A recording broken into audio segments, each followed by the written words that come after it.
I've legitimately been sitting here for half an hour trying to figure out where to even start after an insane finale like that, but there's one thing for sure. Peter Benjamin Parker is a bum. J. Jonah Jameson was right about him all along. The whole city's out here storming the Capitol to do a woke January 6th, and where is he? Probably stalking MJ's Instagram stories again? As far as I'm concerned, he's on fraud watch until brand new day. Same with Frank. No wonder they're teaming up together. As for the rest of the episode though, God, there is an overwhelming amount of stuff to talk about, and that's my favorite place to be in. What a brilliant finale that managed to tie everything together in an immensely satisfying way, all while setting us up for an even more exhilarating season 3. Watching Matt and Fisk's rivalry explode with the fate of the city in the balance is so thrilling as this tense legal drama boils over into a citywide bloodbath. So many shocking moments that I could not believe they did in the way they did that all culminated in an ending sequence that had my adrenaline pumping so hard I could fight God and win. And that's pretty much all I can talk about without going into spoilers, so here's your big warning before I go off the deep end talking about things Mike Coulter revealed weeks ago.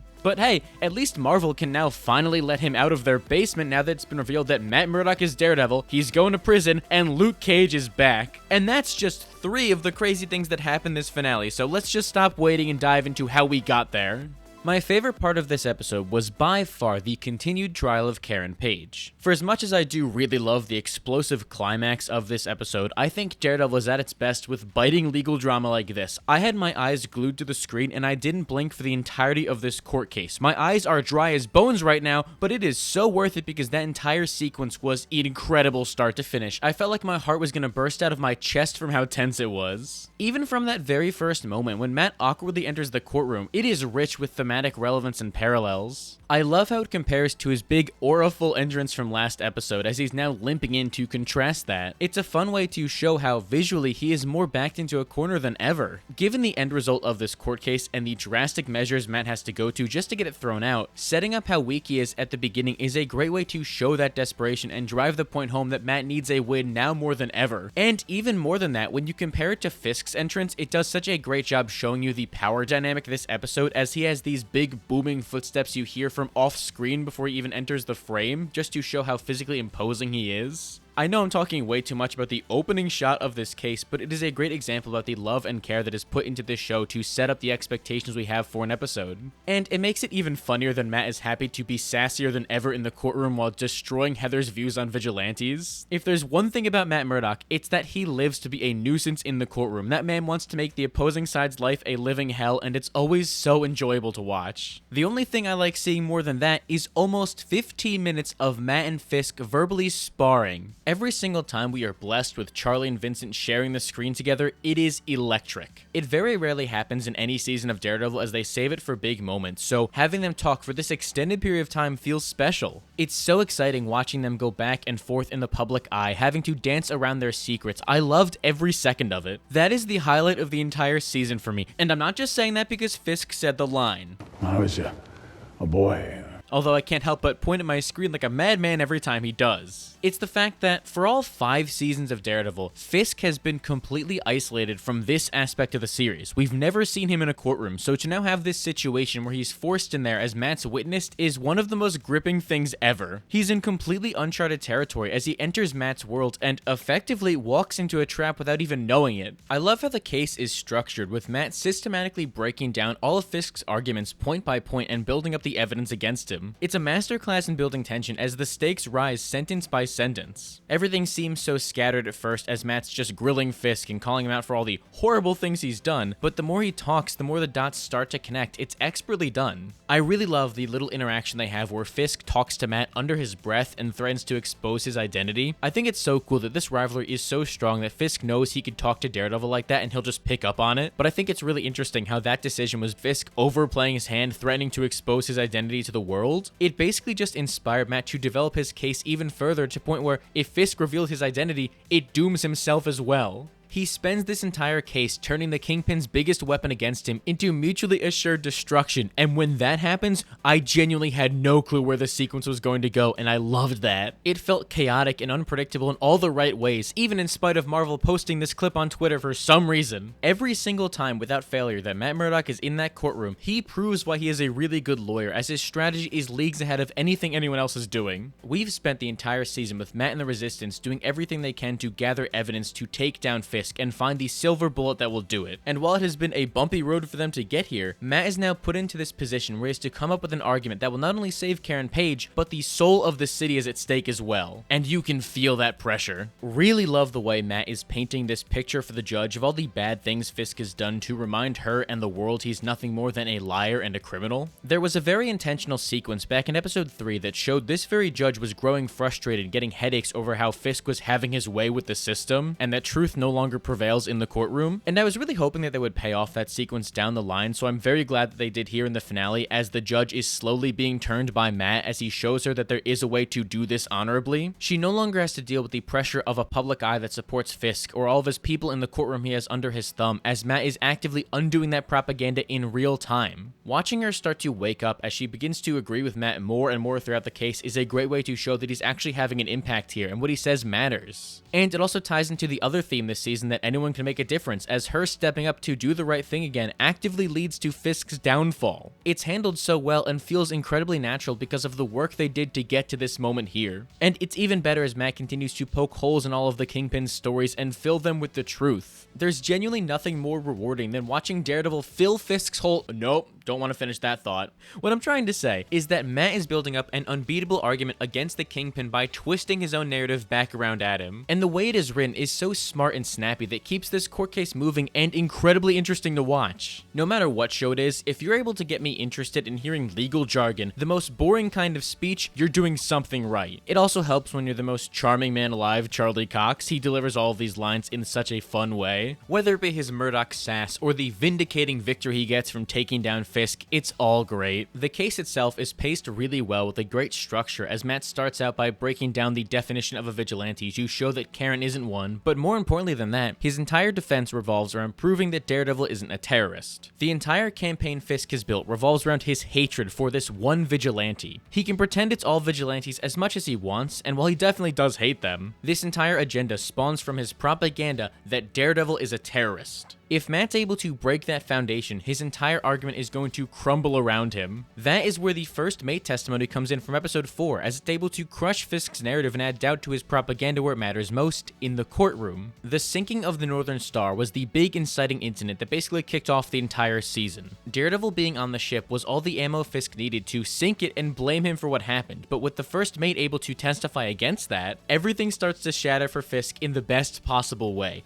But I love that that wasn't enough, because we still have that piece of shit Powell to deal with, who gave a testimony earlier on saying that Daredevil did do it. So what that means is both of them have testimony and they need a tiebreaker to basically reveal the truth. And the only other person confirmed to be on the Northern Star by Fisk himself is Daredevil. The way they've been setting this up throughout the season only to pay it off now is so satisfying, as Matt is able to twist the Kingpin's own narrative back around him to make it so his entire defense centers around Daredevil. And even better than that, Matt forcing Fisk to stand by his word when he called him a hero earlier on in the series, doubling down on knocking down these lies by using his own words against him again, is beautiful. Fisk thought he was so clever branding Matt as a hero, as this way to get the people who support vigilantes looking for him, while the people who hate vigilantes search for Daredevil. But that was such a short-sighted decision because it created a ticking time bomb, as the man he branded a hero is now going to go out in public and reveal to the world exactly what they need to hear to ruin Fisk for good. It's this massive domino effect that basically hands Matt the win, as he proves without a shadow of a doubt that Daredevil isn't a terrorist, Matt Murdock is a hero, and that Fisk's own initiative, which this very court was formed to uphold, was created to fuel his agenda to do crime. It's such a gratifying conclusion to this arc, as the truth actually prevails for once because Matt made a solid argument that was written so well. It makes complete sense within the narrative of the show and wraps everything up in a really satisfying way, and it's presented to the audience in the most exciting way possible, as Charlie Cox is able to deliver these killer monologues that are impossible to look away from. They are surgical, foolproof arguments that not only legally defeat Fisk, but more importantly, they win back the heart of the city. The only way he's able to tie all of this together and make it a reality is by outing his identity as Daredevil.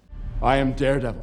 Holy shit. I still have chills from hearing that line. I cannot believe we actually got to see this in live action. Even Fisk knew that was tough as hell. He's not gonna admit it, but there's a twinkle in his eye where you can just tell. I'm not gonna say I didn't see it coming because I predicted it last week and I want the credit for that, but I wasn't prepared for how definitive this was going to be. Even proving on the spot he can move like that, catching his billy clubs as he throws them around the court, the genie is out of the bottle, and unless they want to have some children brainwash the world, I don't see a way for them to put it back in. We are in uncharted territory here, even for the comics. The Bendis run always had this plausible deniability as Matt was outed by an FBI agent, not himself. Meanwhile, the Wade run played around with it in a really cheeky way until we got a moment that was very similar to this one. But what separates these two moments is that in the comics, Matt outing his identity came after a very long battle of him trying to run away from that truth. While in the show, it is done as a last resort when Matt builds up this argument surrounding his identity and makes it so only he's the person who's able to put the Kingpin away for good. And I really love that change. I was pulling for Kingpin to be the one to out Daredevil, but I clearly just wasn't creative enough because this is the much more interesting choice as Matt sacrifices his identity to make sure Fisk has no more power over him or anybody else. If there's been one through line in every season of Daredevil, it's the fact that Matt Murdock cares about Hell's Kitchen above everything else. Even his own health and sanity, he loves to make self-destructive decisions in favor of the city. So yeah, when this city he grew up in and cherishes more than anything else is at risk, and we've spent the entire season building up to this moment where Matt has to make a choice to do something definitive to stop Fisk that isn't killing him, this makes the most sense and gives Matt agency in the story in a really interesting way we've never seen before. He had the opportunity of a lifetime to blow up Fisk's entire operation, so of course he's going to take that chance.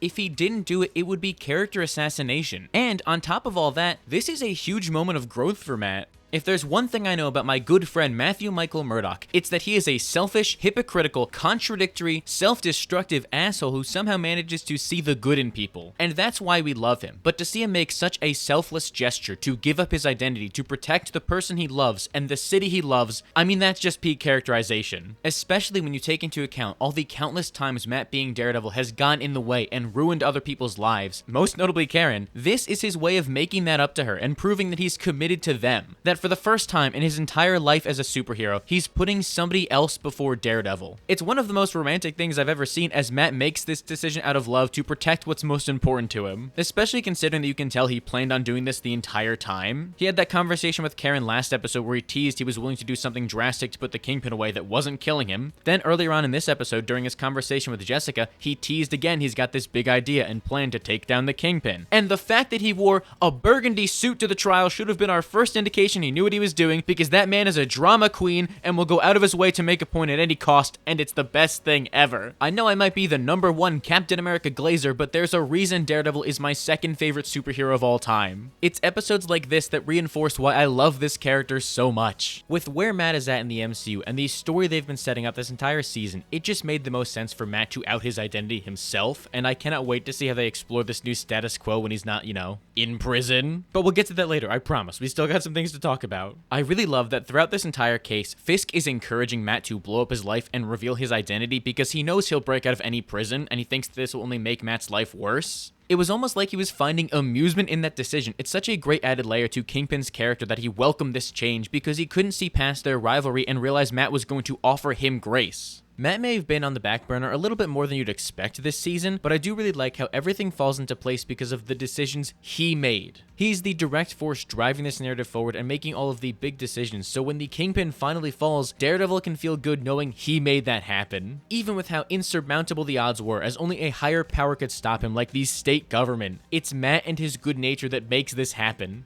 Like with how Matt was willing to forgive Bullseye and give him a chance to do his one good deed by protecting the governor from this assassination attempt. And since Matt was willing to show him grace and give him this opportunity, Dex didn't kill the guy, thus leading that would-be assassin to testify against Fisk, getting him down for another crime. Like any good show, every single decision made this season comes back in an important way to make the entire season feel as impactful as possible. And don't think I forgot about Bullseye, he's doing some really cool stuff this episode. The whole time he and Daredevil are arguing in the courtroom, Fisk has a fake Bullseye on the loose that is sanctioned by the anti-vigilante task force, ready to assassinate Matt Murdock at the last minute in case everything goes wrong, so he can pin the blame on vigilantes and push his agenda forward more than ever. It's genuinely a really smart Hail Mary move from the Kingpin to get this last grasp of power on the city, but he didn't account for the fact that Bullseye's one of the good guys. Just ignore all the people he brutally murdered along the way to do it. Fisk is such a petty and vindictive person that he couldn't fathom the idea of somebody forgiving their worst enemy, and that leads to his direct downfall.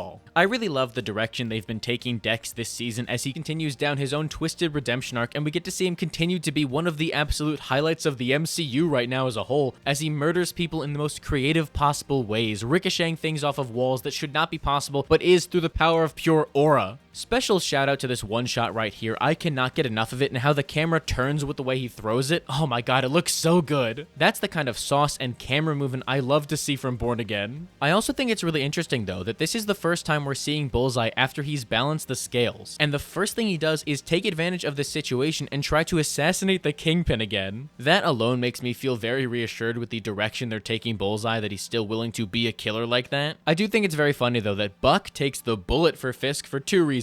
One, he's the supervillain named Bullet in the comics, and two, this basically confirms his role as evil Matt Murdock, as he also takes a bullet for Fisk. And also, I wouldn't have been mad if that bullet killed him. I don't care how cool and suave he is. He killed Daniel Blake, and I still haven't forgiven him for that, and I never will. I don't care if he's the throat goat. We hate Buck now. Bullseye would have been a hero for taking him out as well, even if I do really wish he went for Powell instead. All that being said, Dex firing that shot basically acted as the ignition for the powder keg to explode once again as New York City erupts into violence. This is where things take a turn as Daredevil reaches a scale we've never seen before. Riots in the streets begin to break out as protesters swarm City Hall, leading Fisk to make this impassioned plea to the city to protect them, as he's basically asking for a war. There's not going to be any peaceful transition of power on his part. He's going down swinging, quite literally. While I do really like seeing a full-on Fisk crash out, I will say that my one problem with this episode is how they handle the fallout of the anti-vigilante task force, most notably between Cole North and Powell. I really like the idea that Cole finally has enough after finding out the truth of what happened to Hector, and that the entire reason he's been fighting for this cause was all for nothing. And it makes a ton of sense that he wouldn't want to shoot Cherry, even though I think we'd all want to shoot Cherry, but at least for Cole's sake, they introduced the idea that he doesn't agree with them executing innocent people. Crazy idea, I know. Finally, after 2 long seasons of waiting for it to happen, it starts Cole North down the path towards redemption to hopefully make him more like his comic counterpart, who is so much cooler than he is. All of that on paper works, and I get the idea of what they're trying to do. It's just that I don't think there was enough time dedicated to the fallout of the task force to make it actually feel as impactful as it could have been, because Cole just decides to hit Powell, and then the entirety of the task force agrees with him and steps aside for the protesters to enter City Hall. And then the next time we see these guys, they're just all suddenly in prison. If only it were that easy to get rid of these ice goons in real life, but I would have preferred some more time for Born Again to dive into that. There's some really interesting stuff about the task force being cowards deep down and not wanting the smoke that I think would have been really interesting to play around with if we had some more time, but I fear we just don't, and it does hold the finale back a little bit for me, not getting the complete resolution I would have liked on that front. That part felt very convenient and contrived to me, and is the biggest symptom of the shorter runtime these episodes tend to have. And I get that the Punisher is doing a lot of other stuff this year, and we're going to see him literally next week, but it does feel kind of incomplete that the task force story ends without any closure on them using the Punisher's logo. I don't know if I can necessarily blame that on Born Again for factors that might have been outside of its control with how busy John is. So while that aspect of the finale might have been a little undercooked to me,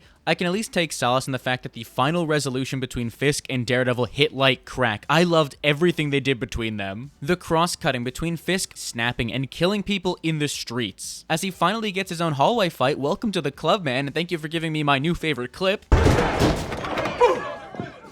I don't know why he did that, but it's the funniest thing ever to me. And then how they cut between that and a hallway fight for Daredevil, Jessica Jones, and the White Tiger. The stakes have truly never been higher between Daredevil and the Kingpin, as their personal war becomes so intense that the entire city becomes involved in it. It's so powerful watching the fascist mayor take matters into his own hands as he bends a man's spine around a corner, all while Daredevil is fighting back and leading this resistance right to his doorstep. And the coolest thing about this build up to the big climax is that there's no more pretending for either of them. Fisk Fisk no longer has to put on the mask of a good-hearted mayor who cares about his people, as he's casually bloodying them like it's nothing. Meanwhile, Matt's identity has now been exposed to the public, and they know that that hero is Daredevil, inspiring everybody to step up and fight just like him as he finally has the army he talked about in Season 1. And you better buckle up, because this entire sequence has so many full circle moments that I am obsessed with. The most poetic one is how this parallels the first episode of Born Again when Matt and Fisk are staring at each other from different levels. You've got Fisk in his ivory tower, protected by all the wealth and status in the world as the new mayor, while Matt is on the ground level, completely alone and helpless in this new status quo. So now to come back to that moment, all these episodes later, as we get the same shot composition, it feels so intentional and a reminder of how far Matt has come to organize this army and inspire people to fight back against the Kingpin. It's all echoing the #1 aura farmer swordsman's words from earlier on in the season when he told Matt, You're a symbol now. Hope for an entire city. It is incredibly profound and really resonates for me to see Daredevil become this icon. But the words I think about most when actually watching this sequence are Matt's own from the end of Season 1, when he says, I can't see my city, but I can feel it. The system isn't working, and it's rotten, corrupt. But this is our city, not his. And we can take it back, together. The weak, the strong, all of us. Resist, rebel, rebuild. Because we are the city without fear. That was a terrible delivery on my part, but I got chills from that just because of how powerful that scene was to end Season 1, and now to finally come back at the end of Season 2 as Matt has fulfilled that prophecy and united the army all on his own to take the city back. That is what Daredevil is about, as the people come together and do what's right. And while I would have loved to see Spider-Man, or especially my beloved Kate Bishop, in this army, I literally made a whole video pitching who should be on the team. I was completely blind to the truth that this big climax works not because of the cameos, but because of what it represents. It's infinitely more impactful that the people of New York City rise up to reject the Kingpin themselves, rather than any superhero doing it. Watching people step up to the Kingpin, no matter how stupid it might be, is immensely satisfying until you come crashing back down to reality when Matt points out that this isn't right either, as the pendulum swings the other way, and now the people are trying to beat the Kingpin to death in a very funny visual, but it's wrong. In a season that has tested Matt's limits and reinforced this idea that killing is wrong, it becomes even worse if he accidentally inspires and lets the people murder Fisk. He could easily let it happen and wipe his hands of the situation, no longer having to deal with the Kingpin as he didn't kill Fisk himself, but Matt is smart enough to reaffirm the words he learned earlier on in the season that letting the people kill Fisk would only make him a martyr. Sure, he doesn't have to worry about the Kingpin anymore, but now there's the idea of the Kingpin that would solidify the anti-vigilante hatred and probably cause someone to rise to power who's even worse than Fisk. That conflict becomes so compelling as Vincent D'Onofrio is giving his best performance in the entirety of Daredevil in this one single scene right here. Fisk has always been a very reserved character who boils over with rage, but we have never seen him like this before, making this impassioned war speech to the people about how he truly believes he was doing the best thing for the city and they reject him. It is chilling stuff. D'Onofrio needs to take a bow because he is doing his best work here by far. And in my opinion, Charlie Cox just solidified himself as the best superhero casting choice of all time. I am so serious about that. This isn't even recency bias. You could have made a strong argument about it for every season of Daredevil up until now, but this very episode made me more confident than ever that Charlie is the best casting choice we've ever had in the genre. He just gets Matt like nobody else. Every single one of his mannerisms and line deliveries perfectly embodies what I know to be Matt Murdock from the comics, all while he puts his own spin on it. It's genuinely really impressive work, and he will never get enough praise for it. Charlie Cox as Daredevil is simply the GOAT.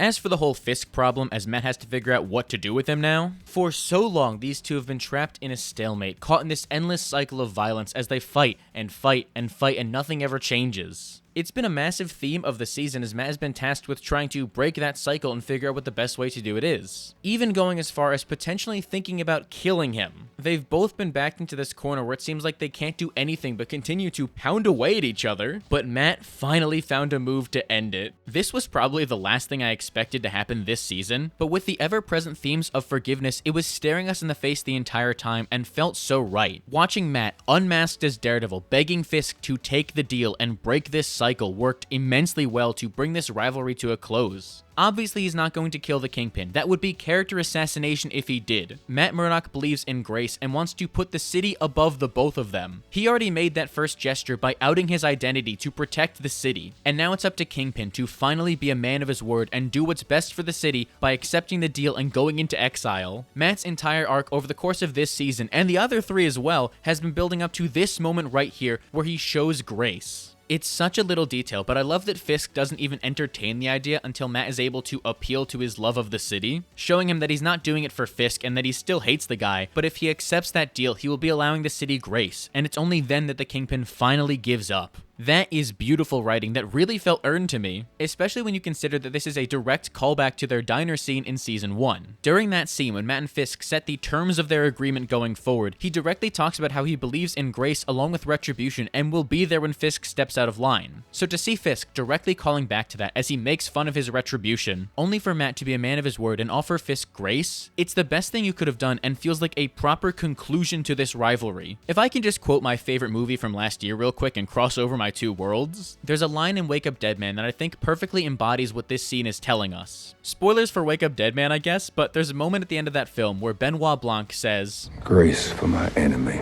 grace for the broken, grace for those who deserve it the least, but who need it the most." And that is exactly the message Born Again is giving us by showing it directly. Matt Murdock at his core is a good Catholic man that believes in redemption. So the fact that he's able to put aside his beef with the Kingpin, to offer him grace, even though he might deserve it the least, is really powerful stuff that shows how much of a good-natured person he is. I know I've probably said powerful way too many times during this video, but I'm sorry, I can't think of a better word. Just know that I love this big conclusion, because I think it feels so in line with what the season has been telling us. Matt has directly learned his lesson with Dex, and is already seeing the benefits to that, so why not give that same opportunity to Kingpin? They will finally be out of each other's hair, and the city can begin to heal. Well, I guess not the Kingpin's hair, because he's the baldest man to ever live, but you get my point, right? Also, I do love the idea that New York is so fed up with Fisk that they're offering him this deal just to get him out. Yeah, it's unrealistic, but so is a blind man fighting people in a devil costume with a grappling hook made out of his cane. If they are truly going to break this cycle, they can't just throw the Kingpin back into prison. The first time that happened, he ended up in control of the FBI, then the second time he gets out and becomes the mayor of New York City. Every time he just comes back more and more powerful, so something needs to change. You can't just throw the guy into the raft because who knows, he might be running the Thunderbolts the next time we see him. Instead, giving Fisk this ending where he has no money or assets anymore because he made all of his illegal resources legit and is just left alone on an island is perfect for him. His thirst for power ended up being his downfall as he sacrificed his entire illegal operation just to gain more power. Only in doing so, it made things so much easier for them to seize his assets and leave him truly broken with nothing to rely on. Instead, the Kingpin gets a lonely life of exile, which is a fate worse than death for him. He just gets to live out the rest of his miserable life in a metaphorical cage on this island, living out the fantasy he dreamed of having with Vanessa, only she's not there. And that is exactly how you dispose of the Kingpin. I know this isn't gonna be the last we see of the Kingpin because he's looking like a homeless man on the set of Season 3 right now, but the way I see it, Season 2 will wrap up his rivalry with Daredevil for now, while Season 3 will most likely adapt the Return of the King story from the Brubaker run, where Fisk has basically been ousted from his life of crime and ends up in a conspiracy involving the Hand, who we know are in Spider-Man Brand New Day, and Lady Bullseye, who I could see introduced as the villain of Season 3, as Matt and the Kingpin are forced to work together. So that is the direction I see things going right now. Their rivalry ends in Season 2, before in Season 3 they have to have this unholy alliance to take on a new enemy, which would be a really interesting wrinkle to add to that dynamic. And I am all for it, just please give me a new main villain for Season 3. I didn't mind having so much of Fisk because of how special it is every time he's on screen with Daredevil, but I'm ready for a new chapter now, and to me, the ending of this episode acted as a really neat conclusion to all that. But here's the thing, that's not even the ending of this episode. There's still even more to talk about in this insane ending sequence. Like the fact that Matt Murdock got arrested in a twist that I definitely didn't have spoiled to me by Mike Coulter weeks ago. Even before he posted this insane picture that I can finally show everybody, I've been theorizing for a while now that Matt was going to be arrested. And thank God, because it means we're about to see one of my favorite Daredevil arcs, The Devil in Cell Block D, adapted in live action.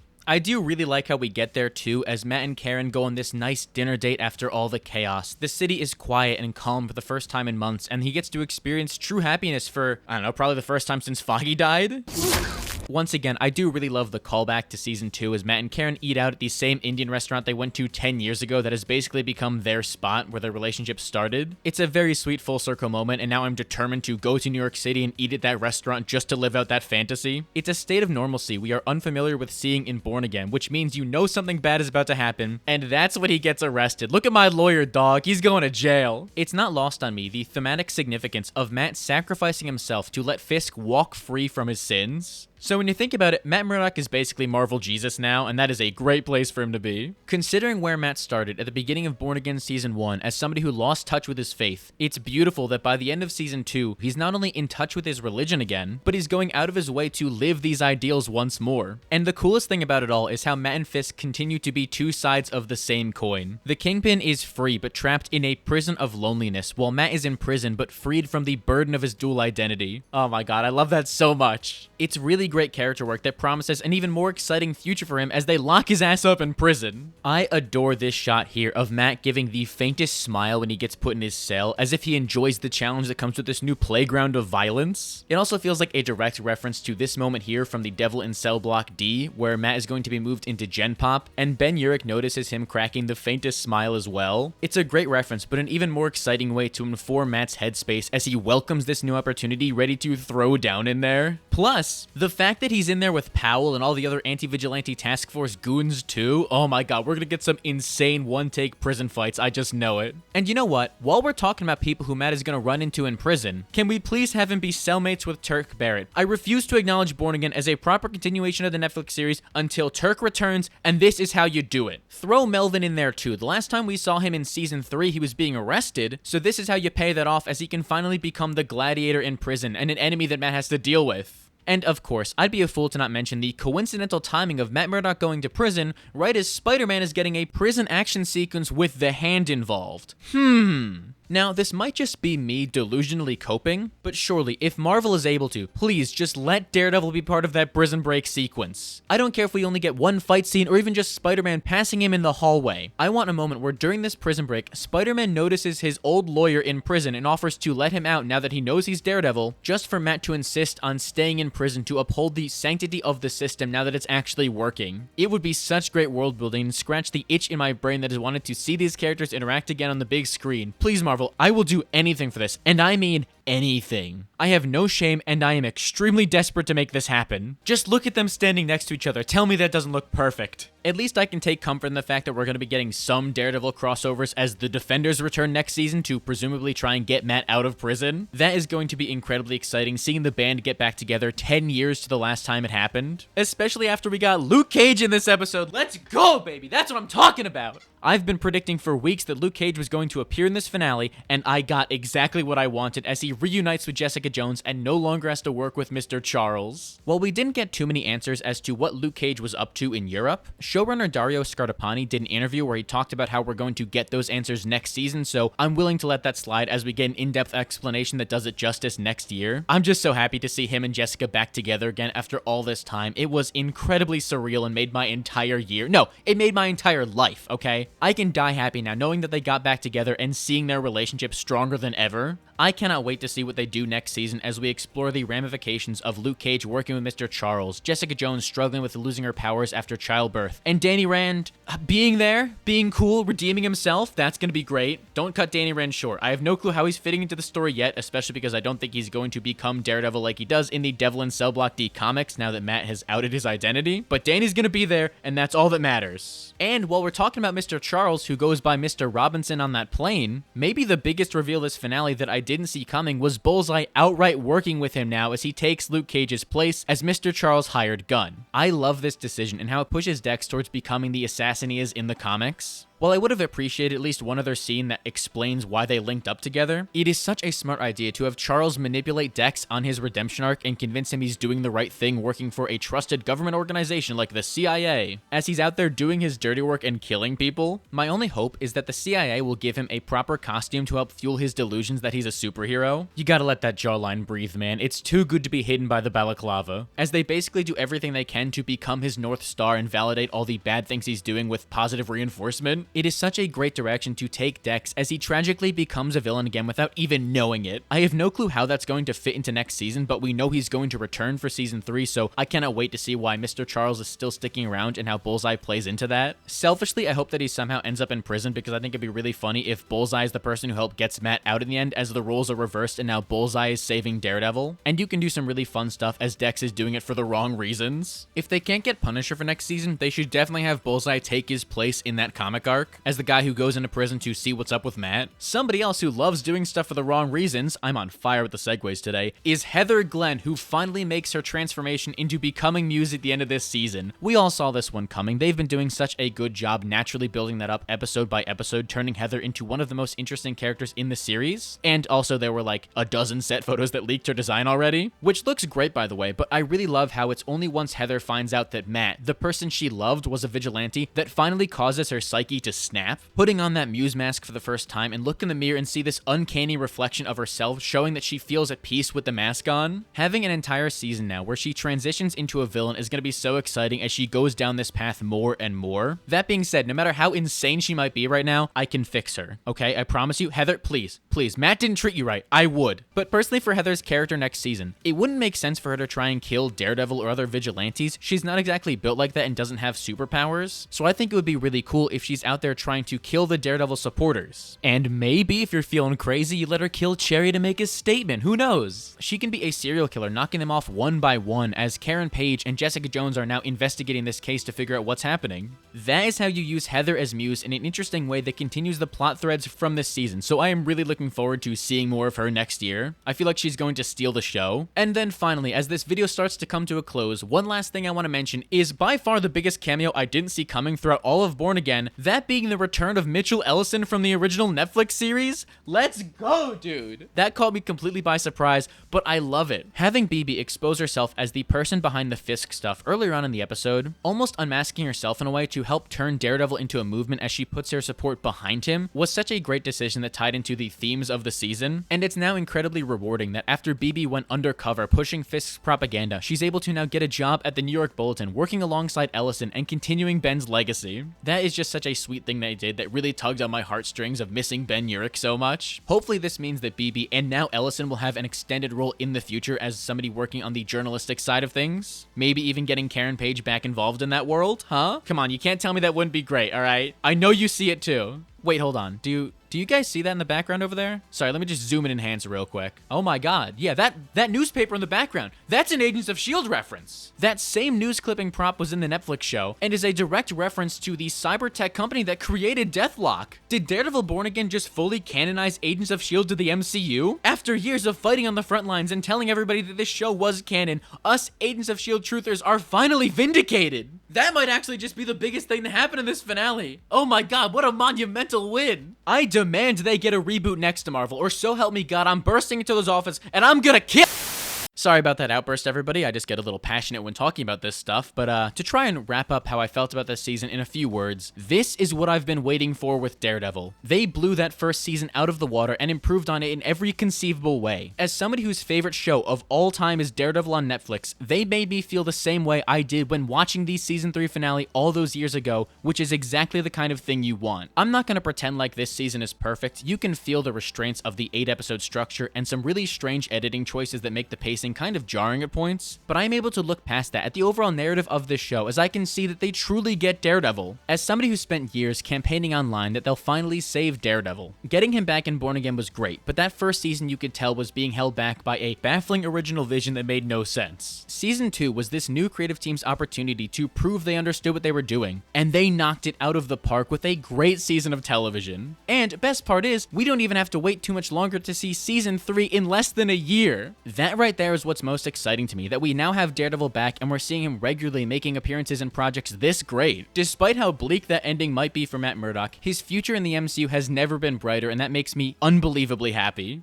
Man, now the video's over and I can't talk about Daredevil anymore for another 10 months. That's not fair. I love talking about Daredevil so much. It's been one of the greatest honors making these weekly videos talking about new episodes. How am I supposed to just go back to having a normal life and fixing my sleep schedule? That's so boring. But I guess we all can't be self-destructive like Matt Murdock and finally sleep after like 46 hours. While I do that, why don't you just let me know down below what you thought about Daredevil Born Again Season 2. I would genuinely love to hear what everyone has to say and continue the conversation down below. And while you're at it, make sure to give this video a like and subscribe so you don't miss the next one. If you don't do it, I'm doxing you and sending you to prison. This is not a joke. I've got all your information and I'm fully prepared to do it, so just subscribe and save yourself.